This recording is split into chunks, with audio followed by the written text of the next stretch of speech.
Hi everyone, Makaela here from the Burka Avenger project. Welcome to the 13th and final video in our web series that discusses the Burka Avenger Teacher's Guide and how to get the most out of it.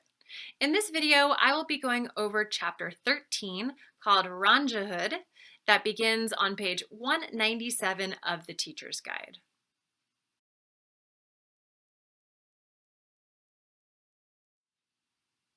The theme of chapter 13 is stealing is wrong and is broken down into three sections: before you watch, while you watch, and after you watch.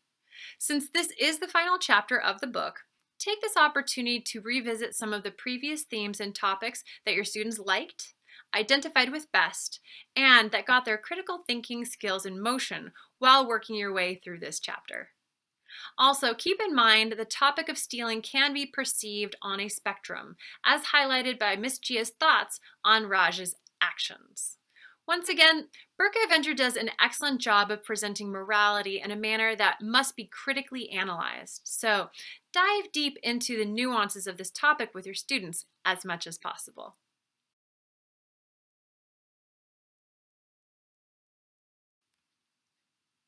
I am so happy that the Before You Watch section begins with a reading and critical thinking exercise.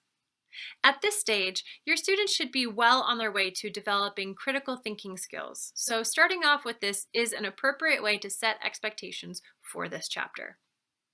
Exercise A gives students a brief background on the folkloric character of Robin Hood. If you're not familiar with this character, his story, or the impact it has had on the English-speaking world, I strongly recommend doing a tiny bit of research beyond what is listed in the book to help support the theme of this chapter.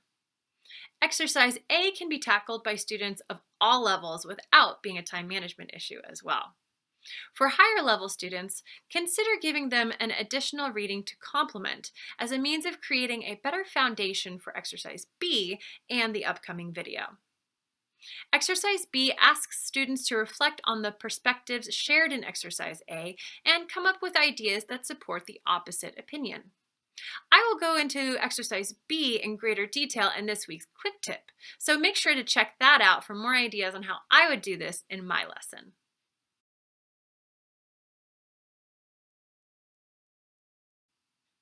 The While You Watch section has 11 exercises, but my favorite is Exercise J because it contains a Venn diagram. If you haven't used a Venn diagram with your class before, your students are in for a real treat.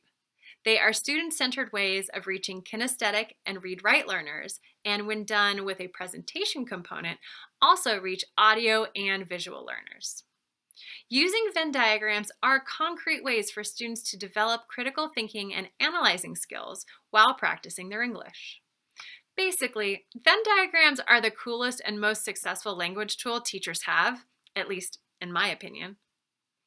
I love seeing students make their two independent lists, then tackle the center of the diagram to go beyond the surface level analysis. While some students may need a little encouragement or validation during such an activity, the most rewarding part of it for me and for my students is when they realize they completed a high-level task almost completely on their own. It's great for their educational self-esteem and empowers them to realize that they can take their education into their own hands.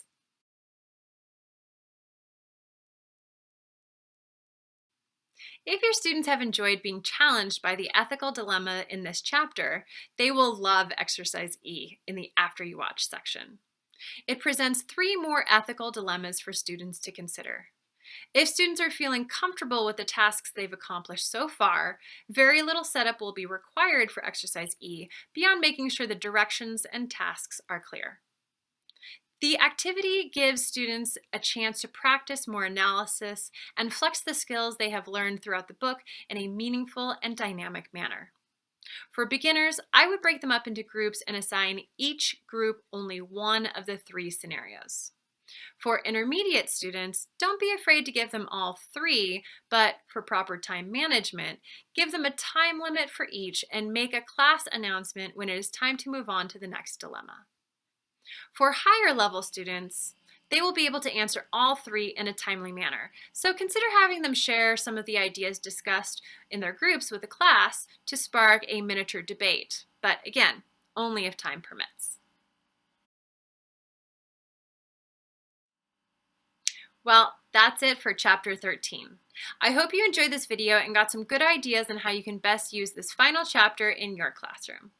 Thanks for watching, and don't forget to like this video and share it widely with your colleagues and the other teachers that you know.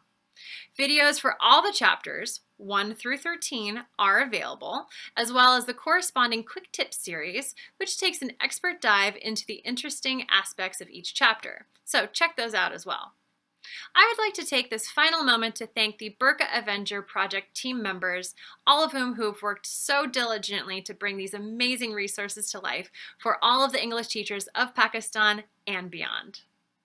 It has been my honor to guide this web series, share my knowledge as an expert instructor of the English language, and learn from all of you out there who've watched the videos, engaged in comments, shared ideas and experiences, and have joined us in our goal of providing high caliber English education to our students.